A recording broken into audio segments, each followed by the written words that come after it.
Hey everyone, welcome to my channel Physio Basics. Let's understand the today's topic. आज हम पढ़ेंगे फ्रेंकेल exercise के बारे में। इस एक्सरसाइज को इंट्रोड्यूस किया था डॉक्टर फ्रेंकेल ने और यूज किया था टेप्स जॉर्सेलिस के पेशेंट्स में। टेप्स जॉर्सेलिस के पेशेंट्स में मोस्टली सिम्टम्स दिखता था हमें इनकोऑर्डिनेशन का, तो उसे ही ट्रीट करने के लिए डॉक्टर फ्रेंकेल ने ये एक्सरसाइजेस का डिस्कवरी की थी। ठीक है, ये एक्सरसाइजेस का एम ये था कि वॉलेंट्री कंट्रोल हम पेशेंट्स में इसके थ्रू एस्टैब्लिश कर रहे थे with the help of site, sound and touch. क्योंकि टेप्स जॉर्सेलिस के जो पेशेंट्स थे उसमें एटेक्सिया हमें दिखता था, तो एटेक्सिया में काइनेस्थेटिक सेंसेशन जो है वो लॉस होता था। अब काइनेस्थेशिया एंड प्रोप्रियोसेप्शन क्या होता है ये मैं आपको एक शॉर्ट में बता दूंगी, यूट्यूब शॉर्ट में। ठीक है, अब इसके उनने कुछ प्रिंसिपल्स दिए थे। उसके प्रिंसिपल्स ये थे, फर्स्ट था कंसंट्रेशन, सेकंड था प्रिसीजन और थर्ड था रिपीटिशन। हम इसी का ही यूज करेंगे आगे वो ट्रीटमेंट टेक्निक सीखने के लिए। अब ये टेक्निक को हम यूज कैसे करेंगे उसके कुछ ऐसे गाइडिंग डायरेक्शंस फ्रेंकेल ने दिए थे। ठीक है, सबसे पहले उन्होंने बताया था कि पेशेंट पोजीशन सबसे ज्यादा इम्पोर्टेंट है।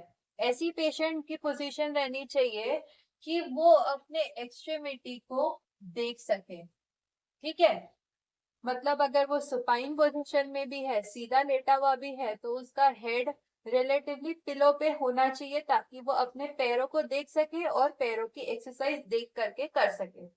ठीक है, उसके बाद में उन्होंने बोला कि आपको एक्सप्लेन भी करना है, डेमोन्स्ट्रेट भी करना है पेशेंट को कि आपको एक्सरसाइज उसको कैसे करवानी है, ये चीज करना जरूरी है।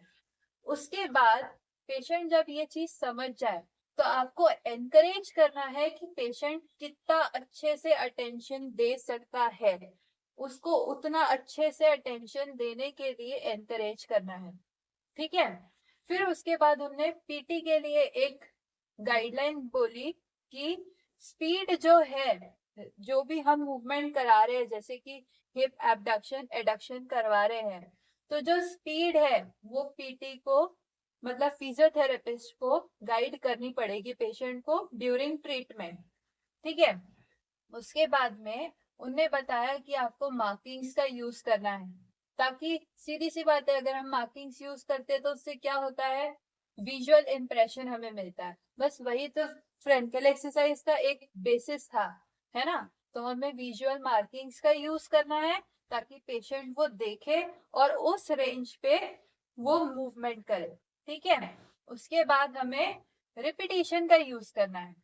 रिपीटिशन, क्योंकि वो जितना ज्यादा प्रैक्टिस करेगा, जितना ज्यादा उसको रिपीट करेगा, उतनी वो उसके लिए मूवमेंट नॉर्मल होती जाएगी, है ना। तो रिपीटिशन सबसे ज्यादा इम्पोर्टेंट है।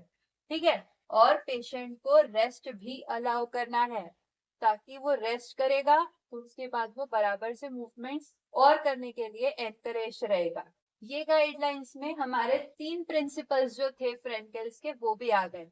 कंसंट्रेशन यानी अटेंशन, एक था रिपीटिशन और एक था प्रिसीजन, यानी जो हम मार्किंग्स का यूज कर रहे हैं, यानी हम रेंज ऑफ मोशन को प्रिसाइजली करने के लिए उसको एनकरेज कर रहे हैं। अभी जैसे हमने टेक्निक गाइडलाइंस तो देख ली, अब ये एक्सरसाइज का प्रोग्रेशन कैसे करेंगे वो देख लेते हैं।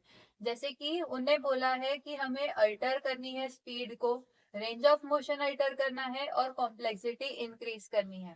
अब स्पीड कैसे अल्टर करेंगे, जैसे कि फास्ट मूवमेंट से स्लो मूवमेंट, है ना। रेंज ऑफ मोशन जैसे कि स्मॉल से लार्ज, अगर हम उसका एल्बो का इतना ही करवा रहे हैं तो हम मार्किंग्स के थ्रू उसका इतना रेंज ऑफ मोशन करवा सकते हैं। और कॉम्प्लेक्सिटी, जैसे कि अगर हमने उसका एक ही साइड के लिम्ब का फ्लेक्शन एक्सटेंशन करने बोला तो उसको हम कॉम्प्लेक्स कर सकते हैं कि उसको अल्टरनेट लिम्ब फ्लेक्शन एक्सटेंशन करना है, मतलब दोनों लिम्स का साथ में करना है flexion extension, but in alternate वे, है ना। इस तरीके से हमें प्रोग्रेस करना है उसको। और फिर उन्होंने बोला है कि according to the patient's condition हमें पोजीशंस में भी प्रोग्रेशन करना है, कि जैसे स्टार्टिंग में हम लाइंग पोजीशन लेंगे, फिर जैसे जैसे पेशेंट प्रोग्रेस करेगा उसको सिटिंग में लेके आएंगे, फिर उसको स्टैंडिंग में लेके आके ट्रेन करेंगे। अभी हम फ्रेंकल एक्सरसाइजेस के कुछ एग्जांपल्स देख लेते हैं। जैसे कि सुपाइन लाइन में हमने बोला पेशेंट को कि हिप और नी का फ्लेक्शन और एक्सटेंशन करना है ना, ये हो गया एक।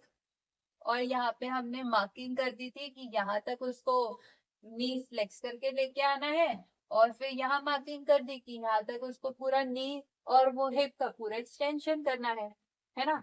दूसरी सिटिंग पोजीशन में, अब जैसे जैसे पेशेंट प्रोग्रेस करते जाएंगे हम लाइंग से सिटिंग से स्टैंडिंग में लेके आएंगे। तो सिटिंग पोजीशन का एक एग्जांपल जैसे कि ये है पेशेंट का लेफ्ट फुट और ये है पेशेंट का राइट फुट।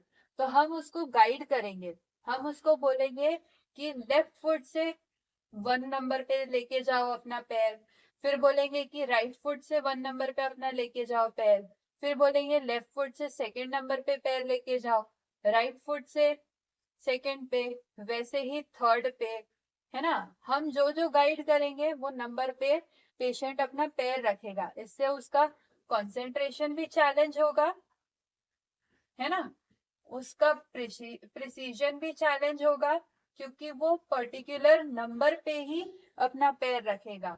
और जब हम इसको रिपीट करवाएंगे तब उसकी प्रैक्टिस होगी, तो वो जो एटेक्सिया वाली उसकी कंडीशन थी वो भी काफी हद तक इम्प्रूव होने लगेगी। उसके बाद है स्टैंडिंग। जैसे हमने सिटिंग में भी पेशेंट को ठीक कर दिया, अब स्टैंडिंग में भी हम एक्सरसाइजेस करा सकते हैं। जैसे कि ये आप मार्किंग्स देख रहे हैं, हम पेशेंट को ये मार्किंग्स पे वॉक करा सकते हैं। जैसे कि फर्स्ट फुट इधर रखा, फिर 2nd फुट इधर, फिर वापस फर्स्ट फुट इधर, 2nd फुट इधर। और जैसे जैसे पेशेंट प्रोग्रेस करेगा उसको बोलेंगे कि फर्स्ट फुट इधर रखो, 2nd फुट इधर रखो, यानी कि जो हमारी नॉर्मल वॉकिंग होती है अल्टरनेट वाली, है ना, वो वैसी वाली। तो ये था फ्रेंकल एक्सरसाइज का एक बेसिक आइडिया, उसका ओवरऑल कंसेप्ट क्या होता है और हम उसे क्लिनिक्स में यूज कैसे कर सकते हैं पेशेंट को ट्रीट करने के लिए। Hey guys, do like, share with your friends and subscribe my channel. Thanks for watching.